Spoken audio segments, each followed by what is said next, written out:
السلام عليكم ورحمة الله وبركاته. ازيكم حبايبي؟ عاملين ايه؟ يا رب تكونوا بخير. النهارده هعمل معاكم الجوزية. 200 جرام زبدة، بيضتين، فانيليا، معلقتين كبار سكر، معلقة صغيرة بيكنج باودر. هروح اضرب الخليط بتاعنا وارجع لكم. كده بعد ما ضربنا الخليط بتاعنا بالشكل ده هنحط كوبايتين ونص دقيق،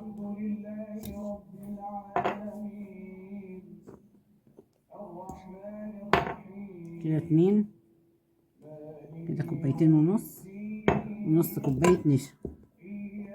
كده ربع يا حبايبي، كوباية نشا مش نص. حطينا كوبايتين ونص دقيق وربع كوباية نشا. كده يا حبايبي بعد ما عجناها بالسمك ده كده هنقطعها ونوريها لكم. كده يا حبايبي هنقطعها بالشكل ده كده، المقاس ده، الطريقة دي. بعد ما كورنا بالمقاس ده كده هنرجع نحط معانا توستر مسخنينه، وهنبدأ نحط الكور بتاعتنا كده في النص بالشكل ده كده. بعد ما رصيناها بالشكل ده في التوستر هننزل التوستر نقفله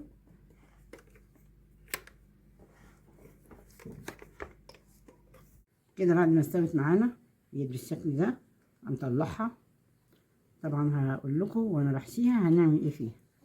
كده الجوزية يا حبايبي بعد ما استوت، طبعا احنا منضفينها كده بالشكل ده عشان تبقى قافلة على بعضها بالطريقة دي. هنا بقى نضفناها ازاي، اوريكم بقى تنضفوها ازاي. بيبقى ليها الحرف ده كده، بنروح جايبينه شايلينه بسكينة حامية كده بالشكل ده،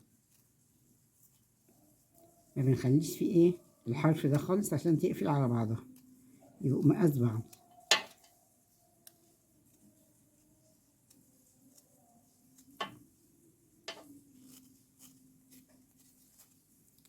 بنخليها كده، ولما ننضف التانية بقى دي هتروح دي قافلة على دي كده، دي هتقفل على اللي تحت.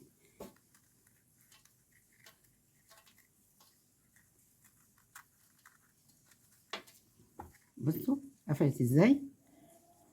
هنروح بقى الاتنين كده قافلين على بعض بالشكل ده. عايزة بقى تحشيهم مربى احشيهم، عايزة تحشيهم جناش احشيهم، بيستاشيون نحشيهم. كده هنحشي دي مربى حليب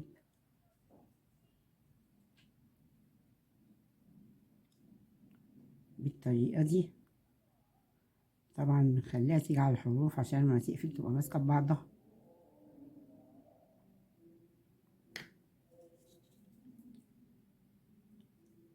كده مسكت في بعضها.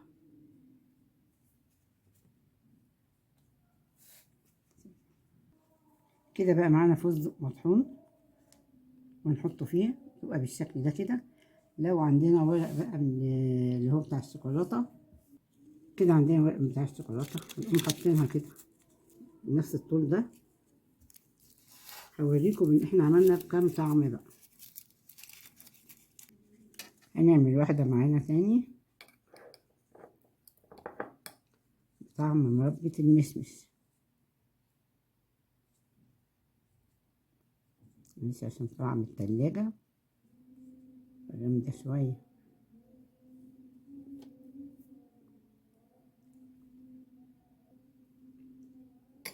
يبقى عملنا واحدة بمربى المشمش، وعملنا واحدة بال وعملنا واحدة بمربى الحليب. يبقى احنا كده سكناهم مع بعض. طبعا الورقة بتدي رونق حلو كده جميل. كده هنعمل واحدة بالبيستاشيو،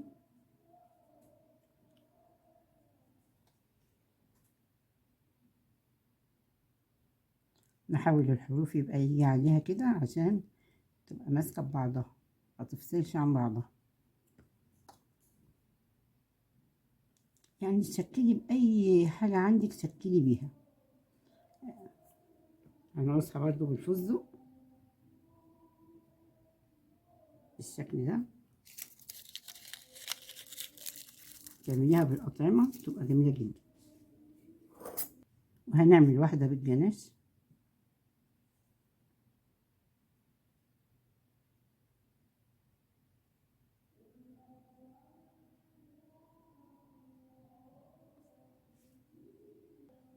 ده جناش شوكولاتة يا حبايبي.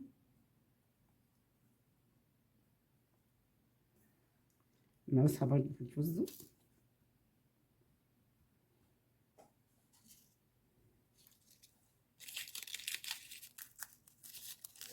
هتبقى بالشكل ده. يعني احنا هنعملها بالأطعمة، وهنعمل واحدة بمربى الفراولة. يعني أي حاجة عندك موجودة عايزة تحشيها، مش لازم كذا طعم يعني. بس أنا بعملها كده عشان برضو مفيش حاجة تقف معاك. تبقى بالشكل ده كده. نقصها برضو فستق.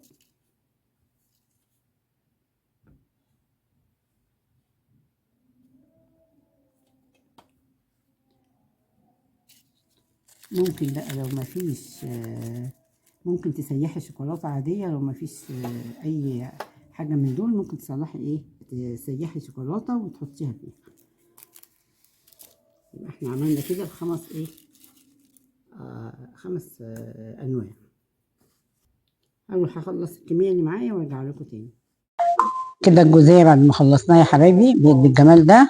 يا رب تعجبكم وجربوها. ما تنسوناش في اللايك والشير، تشتركوا في القناة وتفعلوا الجرس عشان يوصلكوا كل جديد. والسلام عليكم ورحمة الله وبركاته.